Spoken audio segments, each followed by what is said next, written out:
start with Jalen Hurts. While Brew claims it's over, we won't actually know if the Eagles shook their supernatural funk for a few months, and Philly media is not going to let you forget it happened. The godfather of Philly radio, Howard Eskin, thinks Jalen Hurts needs to prove himself all over again, saying he needs to have a good year or they're going to Carson Wentz him. Okay, let me interject real fast. Howard Eskin is 100% not the godfather of Philly sports media. That is insane. He's a media personality and a popular one at that, but he's a personality, okay? No one takes Howard Eskin's word as gospel. So let's just throw that out the door right there. So that's just insanity. He's got to have a good year, and he can't make excuses. Just go out there and be the best player you can be. Chris Broussard famously, you picked the Eagles to go to the Super Bowl. You picked the Eagles to win the Super Bowl. You were fly Eagles fly all year long. Your reaction. I think I picked Baltimore to beat them, did I? At this point, I have a hard time keeping all the wrong predictions correct. You definitely had them getting to the Super Bowl. I had them going there. Brew, your reaction to Howard Eskin saying that Jalen Hurts could get Carson Wentz. He walked it back a little today. I don't know if you saw that. I did. A little bit. He said, because in that quote it was like, it's a fact he will get Carson Wentz traded. Yeah. Released. They traded Wentz, but if he doesn't play well today, it was more like, well, he could.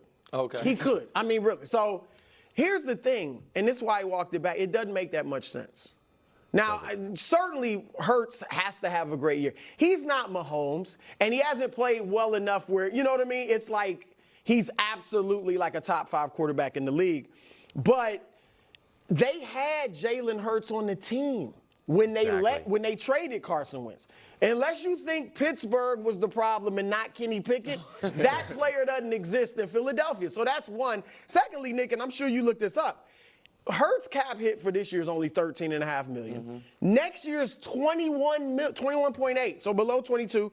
Then 31.2 in 26, and then 2027 it goes up to 42. But those aren't really bad. No, cap they did a hits for the weird next thing few with years. his contract where there is a $97 million void year at the end, which is a problem for future Philadelphia. Right, that's the problem for future Philadelphia to deal with. But go ahead. Yeah, so I'm just saying, he needs to play better. He took a step back last year. He surprised everybody, including me, in his year when they got to the Super Bowl. Not so much getting to the Super Bowl, but the way he threw the football, because that's been his issue. Sure. He threw it well that year. He's got the weapons. We know they added Saquon Barkley, which we'll talk about. The 2 receivers are splendid, Devontae Smith and A.J. Brown. And so, look, I expect a better year from him. He does have the intangibles I like, the leadership, the work ethic, the character, but I just don't think it makes sense. Unless he's just atrocious. For him to be on the hot seat. Yeah, because when you look at these cap hits, they're not bad at all. Yeah. Well, a couple of things.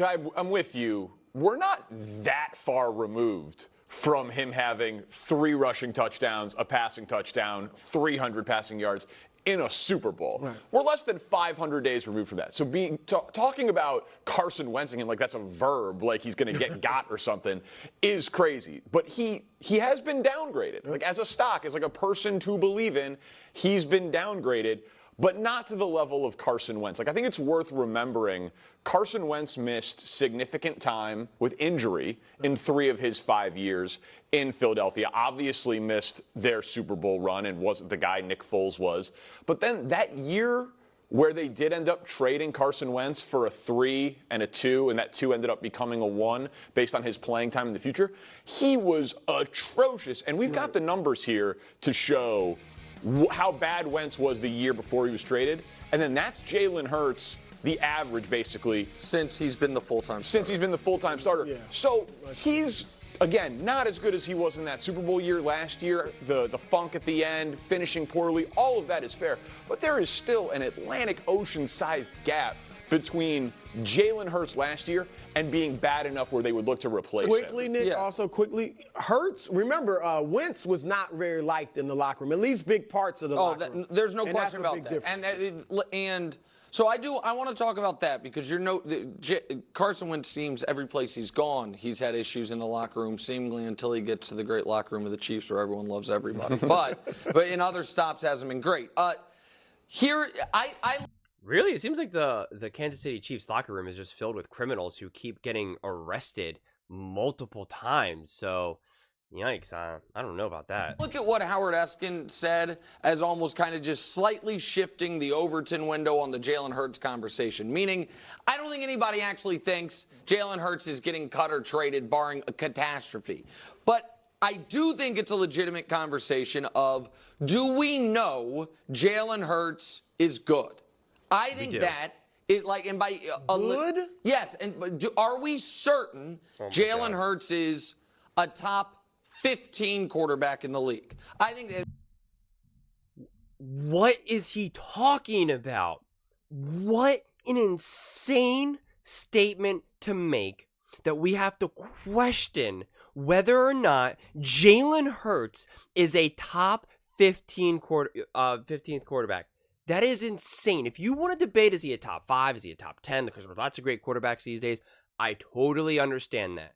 But to say that he is an average or a below average quarterback in the NFL is utter insanity. That is one of the most ridiculous statements I think I've ever heard Nick Wright say. That's just outrageous to me. Outrageous to me.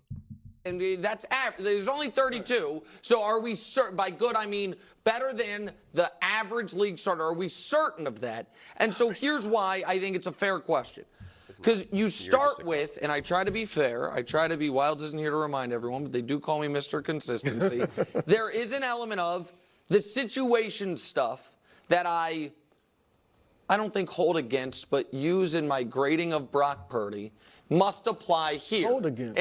In that case, other than San Francisco, is there a better situation for a quarterback? I don't think so. Maybe Detroit. Detroit's pretty good. Detroit's pretty And the good. question, though, is this, because I know you love Shanahan. Everybody loves Shanahan as a play caller. They don't quite have that in Correct, Philadelphia. right, but what they do have- They kind of had it the year they went to the Super Bowl. It was better. what they do have is a better offensive line than in San Francisco. They have, Absolutely. as far as teams that can say, up to this point, we'll see what it is like post Jason Kelsey, but up to this point, great offensive line, multiple elite weapons by eye test, Absolutely. draft capital, what they are paid, and at least an offensive-minded head coach, even if he's not necessarily a genius. You have that in. That is such insanity because Nick Wright thinks Sirianni is a clown and a terrible head coach. And now you're trying to paint that he's got this great offensive coach, maybe not a genius, but still offensive minded and all these weapons. That's insane, okay?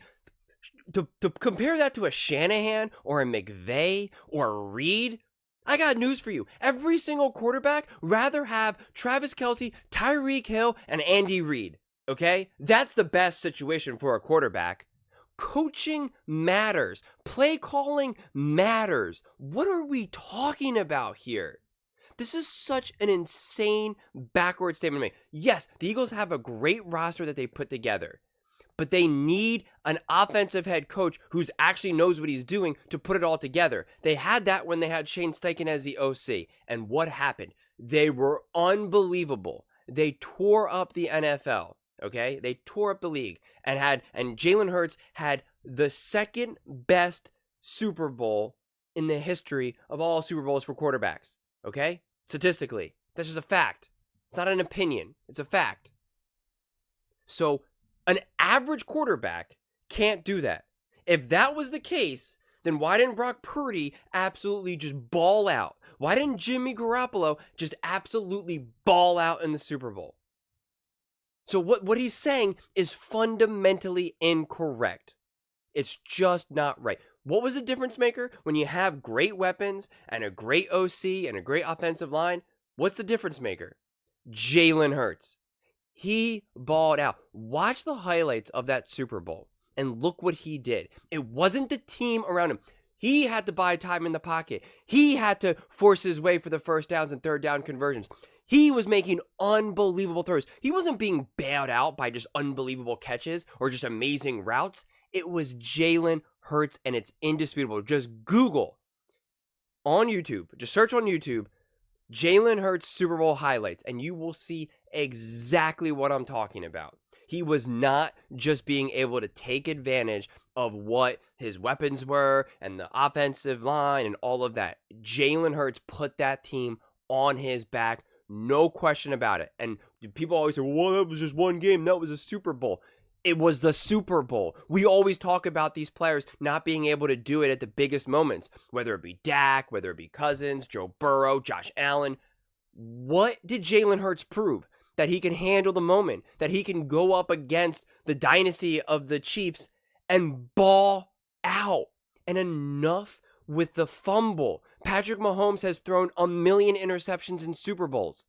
That fumble is not why the Eagles lost. Turnovers are part of the game. That's like saying Steph Curry missed, a couple threes in the second quarter. That's why they lost the game. That's not how it works. Patrick Mahomes threw a awful, terrible interception in this last Super Bowl. He was bailed out by his defense. So it's just insanity to me. Absolute insanity to even question. Not to mention, Jalen Hurts' resume is way beyond just one game in the Super Bowl. He has a winning record against teams with winning records. Majority of quarterbacks can't say that. And his numbers don't go down. His numbers, he's not just being carried by his team, by A.J. Brown, by an offensive line. So it's just utter insanity.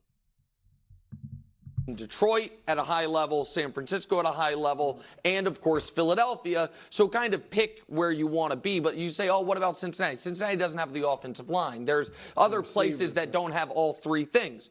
And then we talk about the supernatural funk and we joke about it. But if some of that, to me, can fairly fall on the shoulders of great leader quarterback for not being able, we're not blaming Nick Sirianni because he didn't get fired. Right. It can't all be the fault of Big Dom. If part of Jalen's value is... Just because you don't fire your coach doesn't mean that he doesn't take the blame for it. What are you talking about? Just because that means you've never gotten in a fight with your girlfriend or your wife or your husband or whatever, your boyfriend? And just because you didn't break up with them, that means that they're not to blame for starting that fight? Or that they didn't do any wrong?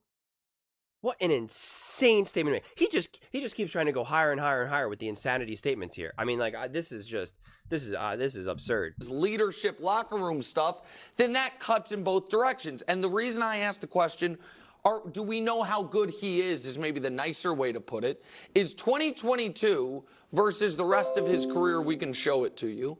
And we can show you that because we all know, it is stark. And when you look at each year that he has been the full-time starter. Oh my God, this is all so misleading. In the beginning of Jalen Hurts' career, first off, he did not have this great stacked roster around him. He didn't have any pieces. He didn't have A.J. Brown. He didn't have a lot. He was missing a lot of pieces, okay? He was also a young, brand new quarterback who was drafted in the second round. That's number one. Number two, Shane Steichen was not the play caller. Sirianni is. Sirianni has proved to be quite incapable of calling plays and running an offense. What would you like Jalen Hurts to be able to do, okay? And then this past year, Shane Steichen was gone, obviously, and they had a disaster of an offensive coordinator and a defensive coordinator. Jalen Hurts was clearly injured, as Nick Wright himself even conceded. He said Jalen Hurts does not look right. His knee is clearly messed up, and Jalen Hurts was wearing a brace on it and everything. So just stop with this nonsense. It's all so misleading, and then you want to cook the books to try to sell your point, and it's just wrong. The concern would be that if this year looks like 21, which looked like 23. Which was his first year as a starter. I get it, but 23 wasn't, and the numbers are similar, then we are going to start, Danny, thinking, 2022 was just an outlier year.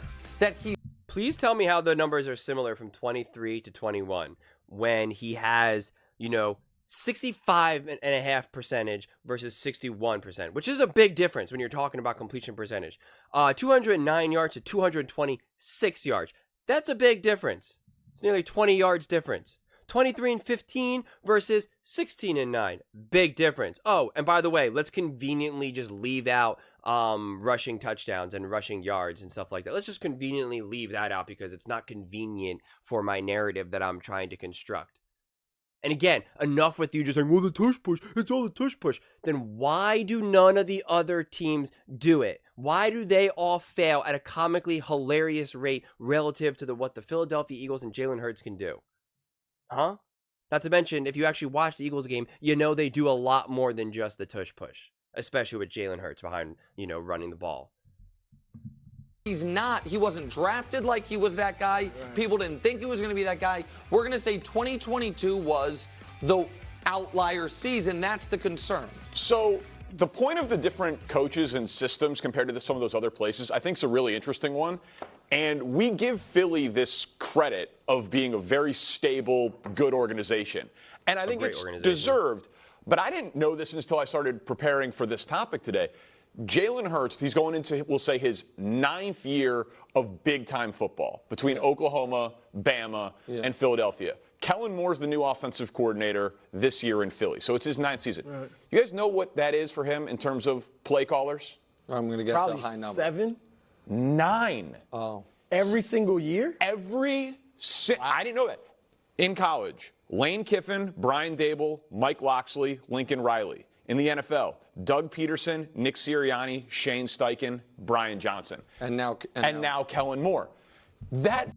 Now compare that to Patrick Mahomes, who's had Andy Reid, Andy Reid, Andy Reid, Andy Reid, Andy Reid, Andy Reid, Andy Reid, Andy Reid.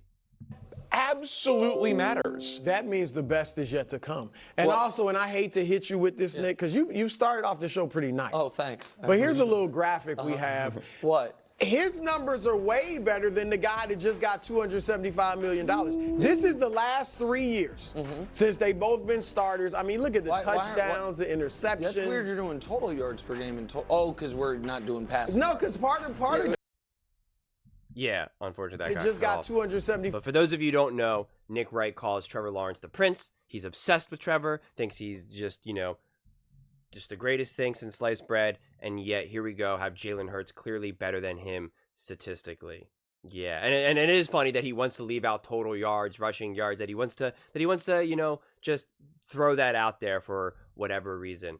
Ah, man, this is wild to me. I mean, it really is. It's just such an insane take, and he does it on purpose because he wants to rile up the Philly fan base because they're obviously really large and passionate. And it's just so disingenuous to me, quite honestly. Anytime I feel like someone's being disingenuous or just being fundamentally wrong, I just get so heated. No matter what, whether you're talking about Philly, whether you're talking about Green Bay, whether you're talking about Houston, it doesn't matter. Honestly, like I will always defend when I think someone is being misaligned. I just did it recently in another video for Tua, for Jordan Love, for Russell Wilson even. I just defended Russell. I just literally just made a video earlier today about defending Russell Wilson. And I'm not even a Russell Wilson fan particularly, but the way how they were, shaping up the argument, it wasn't Nick Wright. It was a different show, ESPN NFL Live or whatever.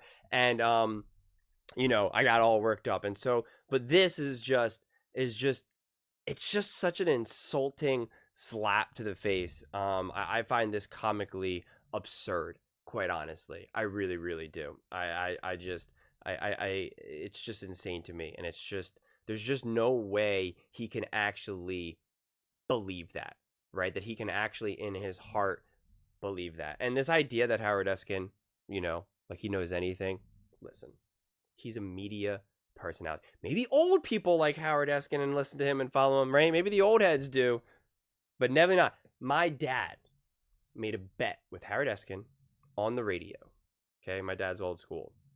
And he bet Howard Eskin, because Howard Eskin said that there was this perfect game that was thrown, in baseball, and said that, it wasn't televised in Philly. This was back when baseball games, I guess, the way how the games were televised was different back then. And Howard Eskin said it was not televised. And my dad said, yes, it is. Yes, it is. I think this was like even before like Google existed when he made this bet. And he said, I bet, a dinner for two with my wife, with my dad's wife, my mom, a dinner for two at this very fancy restaurant in Philly. And because that's where my dad is, born and raised from. And so he said that, and my dad ended up being Wright. Yeah. And Howard Eskin never made do. The dude's like, makes bank, multi-millionaire, and made this bet on the radio. It was a very real thing. It's a shame because we would probably never be able to find it, because this was truly when radio was just radio. There was no podcast or anything like that. We made the bet, and Howard Eskin didn't hold up to the bargain, never paid the bet, which is just tells you a lot of who Howard Eskin is. So listen, the one thing that I'll say about Philly is that, yes, they're not like the Dallas Cowboys. They will not hold on to Dak Prescott and sing his praises and defend him, year after year after year, and make excuse after excuse after excuse after excuse. If Jalen Hurts proves to not be a good quarterback, they will let him go. They will move on from him. No question about it. But again, this idea that they're going to just Carson Wentz him makes no sense, because the Eagles are very elite at replacing their players. Okay? They're not down for very long. They got Carson Wentz. They got a Super Bowl out of him, essentially, right? Obviously, I know Nick Foles brought it home for them, but Carson Wentz was a huge important factor to that. They paid Carson Wentz. When they realized, hey, you know what? Let's draft another quarterback. They stole Jalen Hurts. Say what you will about Jalen Hurts, but I don't know what other quarterback the Eagles were going to get. And with Jalen Hurts, they got to another Super Bowl. That's a pretty big deal. Most teams don't get to a Super Bowl. Go ask the Dallas Cowboys and the New York Giants and the Washington Commanders. So it's just like this idea that they would just cut him loose for just no apparent reason, even though they constructed a brilliant contract with Hurts, where the cap hit is like essentially nothing for a quarterback. Man, get out of here. There's a reason why a coach like Bill Belichick, say what you will about Bill Belichick, his greatness is undeniable. He wanted to come to Philly and coach the Eagles. So what does that tell you about Jalen Hurts? Does he think that Jalen Hurts is a bad quarterback? Is an average quarterback? Is a below average quarterback? I think not. Just insane to me. This whole thing is really just bizarre. What a bizarre take. Nick just always tries to one up his takes about the Philadelphia Eagles, and he did it here. So kudos to him. He is a showman. He knows what he's doing. I think, yeah. I don't even know, honestly. I think at the very end, in the middle of this clip, I accidentally said, when I was kind of just talking, that I said clown.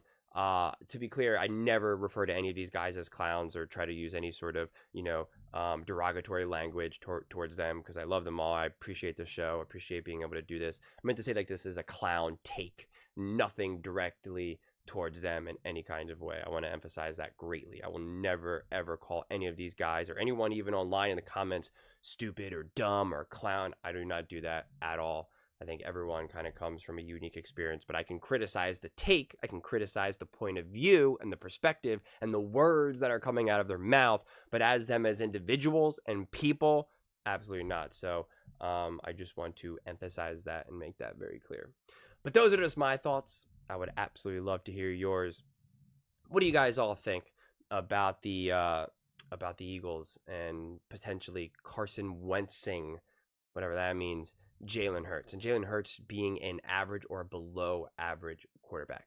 Let me know in the comments below. I read every single comment, so whether you agree with me or disagree with me, either way, let's get in some discussions, let's get in some fights, but ultimately, let's just have some fun. And please do consider subscribing. We are building an amazing community here, and I would absolutely love to see you part of it. I want to build something that we all genuinely feel connected to, something that we're really excited to be part of. I think we're well on our way to doing it. And please don't forget to give this video a thumbs up, as it really does help with the visibility and the algorithm. Thank you so much, and see you next time.